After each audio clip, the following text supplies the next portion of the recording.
শুরু করি আমরা ১৩ নম্বর প্রেসি রাইটিং। আর যখনই আমরা প্রেসি করব অর্থাৎ প্যাসেজটাকে পড়ব, আমাদের প্রথম কাজ সেটা হচ্ছে ইমেজ গড়ে তোলা। খুব গুরুত্বপূর্ণ কাজ এটা। যদি একবার ইমেজ স্ট্রংভাবে গড়তে পারি তবে কিন্তু দুটো লাইন বা তিনটে লাইন পড়ার পরে কি হতে পারে সেটাও তোমরা প্রেডিকশন করতে পারো। আর এর একাধিক সুবিধা আছে। সামনের জনকে যখন বলবে তখন অরিজিনাল জিস্টকে সহজেই ধরে নিতে পারবে, অরিজিনাল কি বলতে চেয়েছে, আর তাকে ছোট করে সামনের জনকে অনায়াসে বলে দিতে পারবে, মানে প্রেসিটা করে নিতে পারবে। আরও জিনিস যেটা আমরা দেখেছি যে প্রথম দুটো লাইন লাস্ট দুটো লাইন কিন্তু প্যাসেজের জন্য ইম্পর্টেন্ট, যে কারণ প্রথম দুটো লাইনে অনেক কিছু জিনিস বলা থাকে, লাস্ট দুটো লাইনে কনক্লুডিংয়ের অনেক জিনিস বলা থাকে। তৃতীয় নম্বর, আজকে আরও আর একটা জিনিস অ্যাড করি, সেটা হচ্ছে পরীক্ষার হলে যে অ্যাটমসফিয়ারটা থাকে সেই অ্যাটমসফিয়ারটা মেন্টালিভাবে আমরা যখন প্যাসেজ পড়ব বা প্রেসিটা যখন করব তখন যেন আমরা সেই ফিলিংসটা আনতে পারি নিজেদের মধ্যে। এতে কি হবে, বাড়িতে প্র্যাকটিসের সময় যদি পরীক্ষার ফিলিংসটা রাখতে পারো, পরীক্ষার হলে গিয়ে তোমার একটা অভূতপূর্ব সুবিধা আসবে, মানে ভয়ানকভাবে তোমরা একটা সুবিধা পাবে যেটা কল্পনা করতে পারবে না যে কী ধরনের সুবিধা পাচ্ছ। অন্যান্য স্টুডেন্টরা যখন টেনশন ভোগ করবে যে কোশ্চেন দিয়ে দিল, হাত ফাত কাঁপা শুরু করবে, তখন দেখবে তোমরা রিল্যাক্সে লিখছো, কারণ ওই প্রেশারটা পরীক্ষার হলে যে প্রেশারটা থাকে সেটা তুমি তো বাড়িতে নিয়ে প্র্যাকটিস করেছো। তো পরীক্ষার হলে এক্সট্রা করে আর কোনো প্রেশার আসবে না। তো পরীক্ষার হলের প্রেশারটা মানে পরীক্ষার হলে যে কনসেন্ট্রেশন লেভেলটা থাকে সেই লেভেলটা যখন প্র্যাকটিস করবে সেই সময় সেই লেভেলটা এনে প্র্যাকটিস করো, খুব হেল্প হবে। তো শুরু করি আমাদের প্যাসেজ। আর প্যাসেজের শুরুতেই আমাদের প্রথম কাজ হচ্ছে কতগুলো ওয়ার্ড আছে সেটাকে কাউন্ট করে নেওয়া রাফলিভাবে আর খুব দ্রুতভাবে। চলো প্রথম কাজটা করে নিই। 2, 4, 6, 8, 10, 12, 14, 16, 17।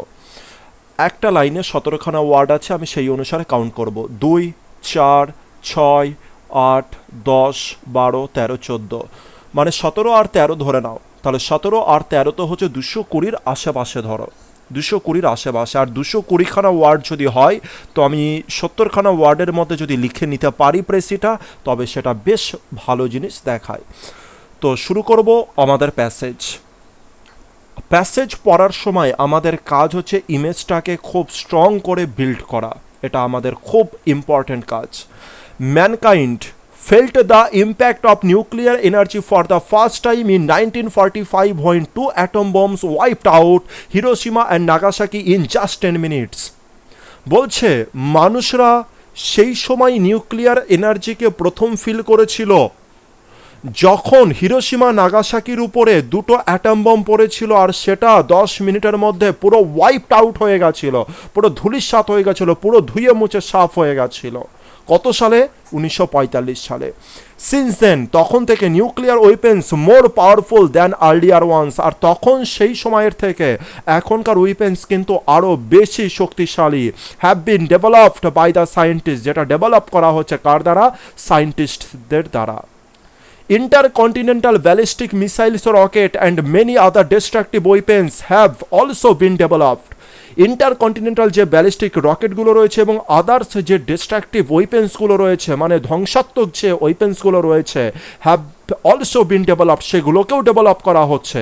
জাস্ট আমি এটাকে একটু ছবির মাধ্যমে বোঝানোর চেষ্টা করি। ইন্টারকন্টিনেন্টাল ব্যালিস্টিক মিসাইলটা, এটা হচ্ছে ইন্টারকন্টিনেন্টাল ব্যালিস্টিক মিসাইল। এটা সম্পর্কে কখনো কখনো আমি বিস্তারভাবে তোমাদেরকে বলে দেবো।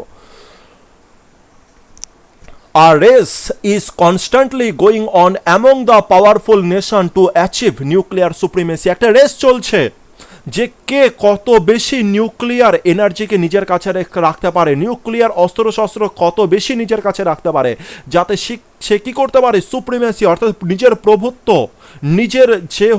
নিজের যে ক্ষমতার সেটা সে কাকে দেখাতে পারে? সমস্ত পৃথিবীকে, বা পৃথিবীকে কন্ট্রোল করার উদ্দেশ্যে। We are particularly living on nuclear volcano. আমরা সাধারণত নিউক্লিয়ার ভলকানোর উপরে বাস করছি। মানে কি বোঝাচ্ছে? ভলকানো মানে তোমরা জানো আগ্নেয়গিরি। আগ্নেয়গিরির উপরে যদি বাস করা হয় যে কোনো সময় অগ্নুৎপাতের ফলে তো মানুষ মারা যেতে পারে। ঠিক সেরকম আমরা তো ভলকানোর উপরে বাস করছি না, কিন্তু বলা হচ্ছে নিউক্লিয়ারকে এনার্জিকে তুলনা করা হচ্ছে ভলকানোর সাথে, যে কোনো সময় এই নিউক্লিয়ার এনার্জি কি হতে পারে? অগ্নুৎপাত হতে পারে, যে কোনো সময় ব্লাস্ট হতে পারে। সেটাই বলেছে দেখো তার পরের লাইনে, any accidental switch on to push button will lead this world to dust. যে কোনো দুর্ঘটনাবশত যদি সুইচ অন হয়ে যায়, তবে সেকেন্ডের মধ্যে পৃথিবী কিন্তু ধূলিসাৎ হয়ে যাবে। ম্যান হু উইল লিভ, যে মানুষ বেঁচে থাকবে, may be victims in incurable disease, তার হয়তো এমন রোগ হবে যেটাকে সারানো যায় না, কিওর করা যায় না, তাকে বলা হয় incurable. The richest nations are investing billion and billion dollars for the nuclear purposes. তো বলা হচ্ছে যে সমস্ত ধনী দেশগুলো তারা ইনভেস্ট করছে বিলিয়ন বিলিয়ন ডলার্স, কিসের জন্য? এই নিউক্লিয়ার ওয়েপেন্স পাওয়ার জন্য, তার উদ্দেশ্যে।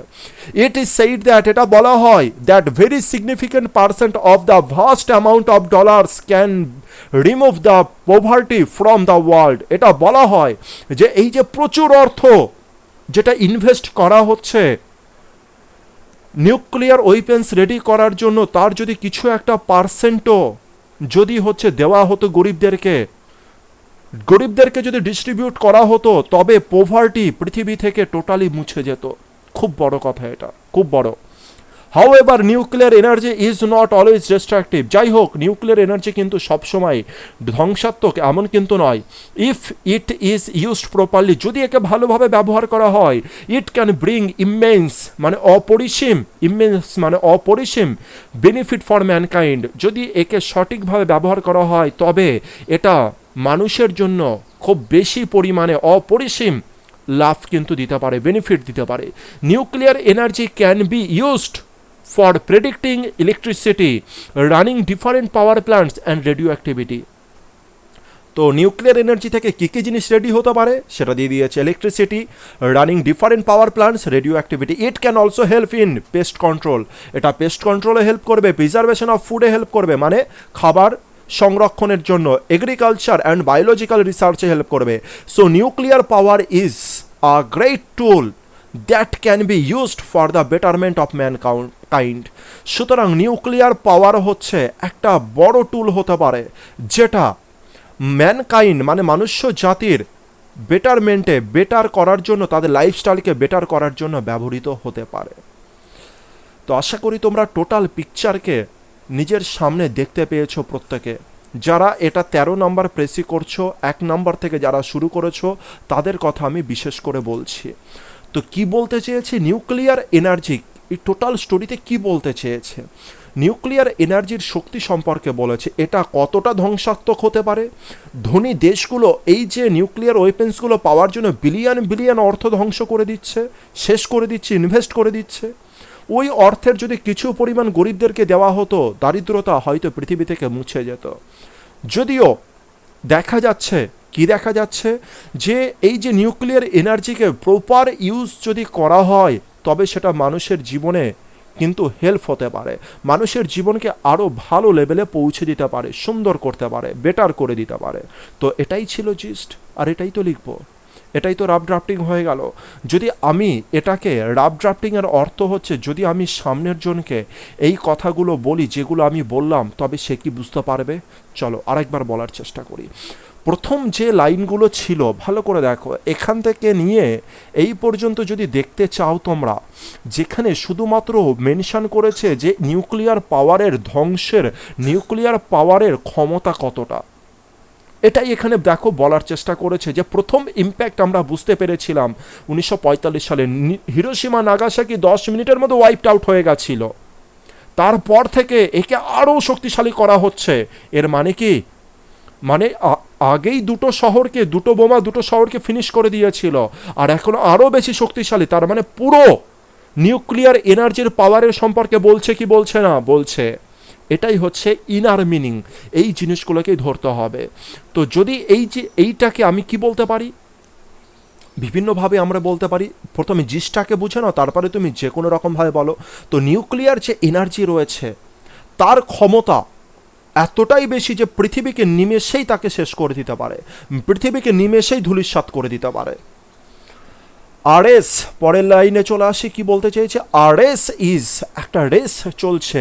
কাদের মধ্যে? বিভিন্ন দেশের মধ্যে রেস চলছে। কে বেশি নিউক্লিয়ার ওয়েপেন্স নেবে, কার কাছে বেশি থাকবে, যাতে সে সমস্ত পৃথিবীর উপরে কি করতে পারে, নিজের সুপ্রিমেসি রাখতে পারে, বজায় রাখতে পারে। বুঝতে পেরেছি? আর তারা কি করছে, যে রিচেস্ট নেশনরা বিলিয়ন বিলিয়ন ডলার তারা দেখো ইনভেস্ট করছে, বুঝতে পেরেছি? তো এটা বলতে পারি, তো একটা রেস চলছে ধনী সম্প্রদায়ের দেশগুলোর মধ্যে, তারা বিলিয়ন বিলিয়ন অর্থ তারা কি করছে, লুটিয়ে দিচ্ছে, মানে হচ্ছে ইনভেস্ট করে ফেলছে। তারপরের লাইনে চলে আসি, তারপরের লাইনে এটা বলতে চাইছে কিন্তু এই অর্থের যদি কিছু পার্সেন্টও দেওয়া হতো তবে পভার্টি হয়তো ওয়ার্ল্ড থেকে মুছে যেত। তো এই লাইনটা খুব ইম্পর্টেন্ট, এটা কিন্তু দিতেই হবে আমাদেরকে যে কোনো উপায় প্রেসিতে, কারণ কিছু কিছু ব্যাপার থাকে যেটা খুব ইম্পর্টেন্ট। যেমন প্রথমে দেখতে পেলাম যে ওর ক্ষমতা কতটা, তারপরে এখন একটা রেস চলছে, প্রচুর অর্থ বিনিয়োগ হচ্ছে রেসে, তারপরে তৃতীয় স্টেপে আমরা কি বলতে পারি, ওই অর্থর কিছু পার্সেন্ট দরিদ্রতা পৃথিবী থেকে পুরোপুরি মুছে দিতে পারতো। বুঝতে পারলাম, চলে আসি লাস্ট অর্থাৎ কনক্লুডিং পার্টে। বলছে যদি এটাকে প্রপারভাবে ইউজ করা হয় তবে ম্যানকাইন্ডের কি হতে পারে, বেটারমেন্ট হতে পারে, ম্যানকাইন্ডের লাইফস্টাইল আরও বেশি পরিমাণে বেড়ে যেতে পারে। কেমনভাবে বাড়তে পারে, যদি দেখো যে ওয়ার্ড এখনও তুমি বাড়াতে পারো তো লাইফস্টাইলগুলো একটু দিয়ে দিতে পারো, যেমন কিসে কিসে হেল্প করে, pest control, different power plants, radioactivity, electricity, এইগুলোতে হেল্প করতে পারে। তো তারপরে এই জিনিসগুলো তোমরা দিয়ে দিতে পারো। তো শুরু করা যাক, আমি কি লিখেছি বাংলায় সেটা দেখা যাক একবার। নিউক্লিয়ার অস্ত্রশস্ত্র পৃথিবীকে মুহূর্তের মধ্যে ধ্বংস করে দিতে পারে। পৃথিবী কে হবে এটা? ধনী দেশগুলো পৃথিবীতে নিজের প্রভাব বজায় রাখার জন্য কোটি কোটি ডলার খরচ করে নিউক্লিয়ার অস্ত্রশস্ত্র বানাতে। বুঝতে পেরেছি? যদি এই বিশাল পরিমাণ অর্থ গরিবকে দান করা হতো তবে পৃথিবী থেকে পভার্টি মুছে যেত আর কি। যদিও সঠিক ব্যবহার মনুষ্য জাতির উন্নতিতে একটি ইম্পর্টেন্ট রোল প্লে করতে পারে, মানে যদিও এর সঠিক ব্যবহার, এর মানে নিউক্লিয়ার এনার্জি যদি সঠিক ব্যবহার করা হয় তবে মনুষ্য জাতির উন্নতিতে এটা একটা কিন্তু ইম্পর্টেন্ট রোল প্লে করতে পারে। তো শুরু করা যাক, মানে এক একটা লাইন নেব আর ট্রান্সলেট করা শুরু করব। তো অরিজিনাল যদি প্রেসির কথা বলো, প্রেসি কিন্তু আমাদের কমপ্লিট হয়ে গেছে, আর এর থেকেও তুমি অন্যান্যভাবেও ভাবতে পারো। এরপরে যেটা আসবে সেটা হয়ে যাবে ট্রান্সলেশন। প্রেসি আমাদের কমপ্লিট। প্রেসি মানে হচ্ছে ভাবনাটা, তুমি যে টোটাল বড় প্যাসেজ দিয়েছে, বড় ঘটনা, তাকে তুমি ছোট করতে পারছো কি না সেটা দেখার জন্যই প্রেসি তোমাদেরকে করতে দেয়। তো এইটুকখানি এনাফ আমাদের প্রেসির জন্য। এবার যেটা হবে সেটা হচ্ছে ট্রান্সলেশন হয়ে যাবে। তো দেখা যাক, নিউক্লিয়ার অস্ত্রশস্ত্র পৃথিবীতে মুহূর্তের মধ্যে ধ্বংস করে দিতে পারে। Nuclear weapons can destroy the earth. তো কি বলেছে, কে ধ্বংস করে দিতে পারে? ধ্বংস করে দিতে পারে, মানে আবার দেখো এটা অ্যাবিলিটিকে শো করছে, ধ্বংস করে দিতে পারে। কে ধ্বংস করতে পারে আগে সেটা দেখি। নিউক্লিয়ার অস্ত্রশস্ত্র, তাহলে এটাই হয়ে গেল আমাদের সাবজেক্ট। কে ধ্বংস করতে পারে? নিউক্লিয়ার অস্ত্রশস্ত্র ধ্বংস করতে পারে, তো এটাই হয়ে গেল আমাদের সাবজেক্ট। ধ্বংস করে দিতে পারে মানে নিউক্লিয়ার অস্ত্রশস্ত্রের অ্যাবিলিটি আছে, তাই আমি এখানে ক্যান ইউজ করলাম। ধ্বংস মানে ডিস্ট্রয়, ক্যানের পরে আমরা জানি অলওয়েজ V0 ফ্রম বসে, অর্থাৎ বেস ফ্রম বসে। ক্যান ডিস্ট্রয়, কাকে ডিস্ট্রয় করতে পারে? পৃথিবীকে। দ্য আর্থ, কিসের মধ্যে? মুহূর্তের মধ্যে, in a matter of movement. আশা করি বুঝতে পেরেছি। চলে আসি পরের লাইনে। ধনী দেশগুলো পৃথিবীতে নিজের প্রভাব বজায় রাখার জন্য কোটি কোটি ডলার খরচ করে নিউক্লিয়ার অস্ত্রশস্ত্র বানাতে মরিয়া। The richest nations are desperate to build. যে রিচেস্ট যে নেশনগুলো রয়েছে, ওয়েলদি নেশনও তোমরা বলতে পারো, তারা হয় ডেসপারেট। ধনী দেশগুলো হয় মরিয়া। The richest nations are desperate. কিসের জন্য desperate? To build nuclear and many other destructive weapons. কি বিল্ড করতে? নিউক্লিয়ার ওয়েপেন্স তো অবশ্যই, এবং তার সাথে সাথে মেনি আদার ডিস্ট্রাকটিভ ওয়েপেন্স তৈরি করতে হচ্ছে তারা ডেসপারেট। বুঝতে পেরেছি? কেন আমি মেনি আদার ডিস্ট্রাকটিভ ওয়েপেন্সটা দিলাম সেটা আমি প্যাসেজে দেখানোর চেষ্টা করি, কোথা থেকে আমি এটা পেলাম। দেখো দ্বিতীয় আর তৃতীয় নাম্বার লাইনে, since then nuclear weapons more powerful than the earlier ones have been developed by the scientist, intercontinental ballistic missile rocket and many other destructive weapons have been developed. এখান থেকেই আমি এই জায়গাটাকে নেওয়ার চেষ্টা করেছি। তো কি বলতে চাইলাম, ধনী দেশগুলো হয় মরিয়া। কেন মরিয়া? কি কারণে? টু বিল্ড, তৈরি করতে, কি তৈরি করতে? Nuclear and many other destructive weapons. তো সেন্টেন্স তো সাজানো খুব ইজিলি ভাবে হয়ে যাবে। আচ্ছা, এটা কিসের দরুন, মানে এটা কিভাবে এবার রেডি করবে? বাই স্পেন্ডিং, স্পেন্ডিং করছে, কি করছে? Billion of dollars. বুঝতে পেরেছি। আচ্ছা, বিলিয়ন অফ ডলার্স কিসের জন্য? To maintain there influence in the world, অথবা ইনফ্লুয়েন্সের জায়গায় তুমি সুপ্রিমেসিও ইউজ করতে পারো। তো বড় সেন্টেন্সও কিন্তু রেডি করতে খুব একটা বেশি সময় লাগবে না, যদি তুমি বেসিকটা ঠিক থাকে, যদি তোমার সেন্টেন্সের স্ট্রাকচারের গঠনটা তোমার জানা থাকে যে কিভাবে আমি ব্রেক করতে পারি একটা সেন্টেন্সকে, তবে বড় সেন্টেন্স লিখতে কিন্তু খুব একটা বেশি অসুবিধা নেই। চলে আসি পরেরটাই। যদি এই বিশাল পরিমাণ অর্থ গরিবকে বিতরণ করা হয়, তবে পৃথিবী থেকে পোভার্টি মানে দারিদ্রতা মুছে যাবে। তো বুঝতেই পারছি কন্ডিশনাল সেন্টেন্স। তো প্রথমে কন্ডিশনাল সেন্টেন্সে আমি কি বলেছিলাম? ইফ রয়েছে, ইফের পরে যদি এটা কিসে রয়েছে? ইফের পরে এটা হয়, যদি এটা বিতরণ করা হয়, তার মানে এটা সিম্পল প্রেজেন্টে রয়েছে। যদি এটা সিম্পল প্রেজেন্টে থাকে, তো পরবর্তী পার্ট অর্থাৎ রেজাল্ট কিসে হবে? ফিউচারে হতে পারে। ফিউচারে হওয়ার সব থেকে বেশি সম্ভাবনা থাকবে। শুধু ফিউচার নয়, এটা প্রেজেন্টেও হয়ে যেতে পারে, ডিপেন্ড করবে সিচুয়েশনের উপরে। তো দেখা যাক কি রয়েছে। যদি এই বিশাল পরিমাণ অর্থ গরিবকে বিতরণ করা হয়, তো ইফ দ্বারা শুরু করেছি conditional sentence. If this vast amount of money, যদি এই বিশাল পরিমাণ অর্থ, this vast amount of money বিতরণ করা হয়, ইজ ডিস্ট্রিবিউটেড, বি ভার্বের সাথে ভি3 রয়েছে, অর্থাৎ প্যাসিভে ডিস্ট্রিবিউটেড, কেউ একজনের ডিস্ট্রিবিউট যদি করে, কাকে?